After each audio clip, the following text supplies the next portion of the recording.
কি আছে বল? মামা হ্যাঁ, মামা কোথায় যাবি? মামা কেন? মামা হ্যাঁ,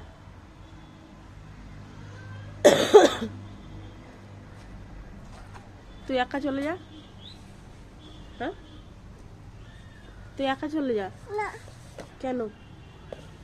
যা। দুধু জুতো খুলে গেছে, তারপর একা একা পর।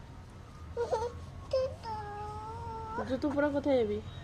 মামা কেন?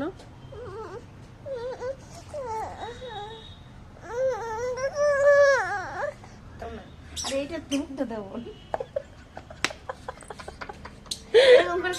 বল হ্যালো গাইস, আমি মা বাড়ি যেতে চাইছি, আমাকে নিয়ে যাচ্ছে না। আমার একটু মাথা ব্যথা আসছে, পাগলি বেসলো শাড়ি আমার নাড়ুলি আনতে যাবো। একটু ধরো।